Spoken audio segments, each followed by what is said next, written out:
So this is the last turn of the game for the campaign of April's Harvest, the Battle of Shiloh. So it's 6:30 p.m. on April 7th, which is the second day in 1862. And so, as is expected, the Confederate leaders are preparing to pull out. And since stragglers are going to count against victory points, General Johnson isn't going to order an emergency retreat, which will generate stragglers. He's just going to wait until dark so it won't count against them. I know it's a little bit gamey. Shaver's brigade gives a little bit of ground, so he doesn't have to take any defensive fire, and Stuart's extended line falls back out of small arms range. And I'm allowing this to happen because I think it's reasonable at 6:30 as the sun's setting. You know, they're going to call it a day, so why take any more shots? In the Union part of the turn, however, Lew Wallace orders Whittlesey and Thayer to advance on the rebel line, which is still holding the secondary road on the Owl Creek Mill, to the Owl Creek Mill area. And Sherman has McDowell also move forward, and they do get some defensive fire, and McDowell does suffer a casualty and is shaken and is forced to retreat. So that's unfortunate. Whittlesey doesn't take any losses, but he routs under enemy fire. And, it's no wonder that Lew Wallace was really dragging his feet getting these guys into battle. I mean, he took no losses and routed. Thayer is also shaken and he falls back out of range. And so the Union does nothing here, and that ends the campaign game. And when I tallied up the victory points, the Confederates have 28, the Union has 25, so the ratio is 1.12 to 1, which is a draw according to the scenario book. I'll take a closer look at where these victory points came from. Okay, so in this game, victory points, like most Civil War Brigade Series games, are awarded for a number of different things. One usually involves some of the geographic objectives. So the Union controlled Pittsburgh Landing, but that's pretty easy one for them to hold, so they get no victory points for that. Hex 3310, they get 1 victory point for that. They hold Chambers Field, 1 victory point for that.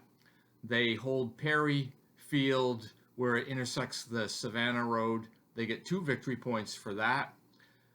They get Hex 30.12, which is another strategic location, gives them 2 victory points, and Mulberry Field gives them 2 victory points. So that's a total of 8 victory points for the Union, simply based on objectives. They also wrecked a number of enemy brigades, and they get 10 victory points for that. I'm not going to enumerate all of the brigades that were wrecked. There's also victory points awarded for enemy leader casualties. So General Clark was shot. He is worth 3 victory points. Cheatham was killed. He was worth 4 victory points. That's a total of 7 victory points. And when all of these are added together, it's 25 victory points for the Union. The Confederates hold some objectives. They hold Bloody Pond for 1 victory point. The Hornet's Nest they have, which is 1 victory point. Duncan Field, another victory point. Water Oaks Pond, another victory points. And the West Crossroad is also a victory point. So that's a total of 5 victory points from geographic locations. So actually the Union did a little bit better on the geographic locations. But then comes enemy wrecked brigades. And the Confederates got 16 victory points for wrecked brigades.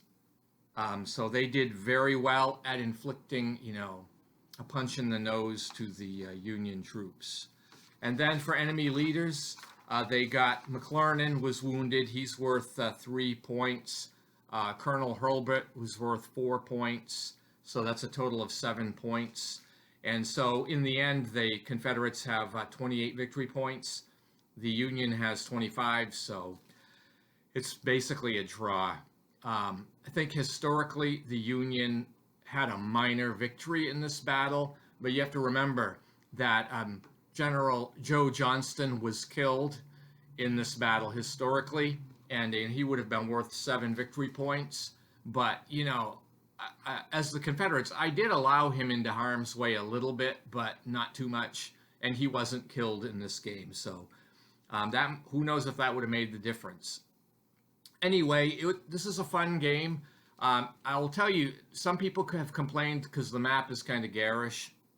However, after you've been playing for a while on it, it really kind of disappears. You don't see it as much, or at least that was my experience with this game.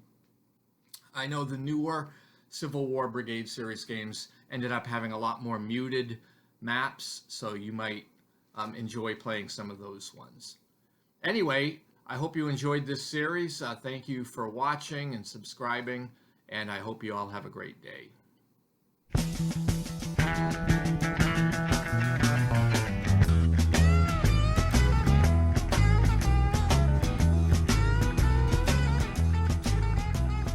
Trucking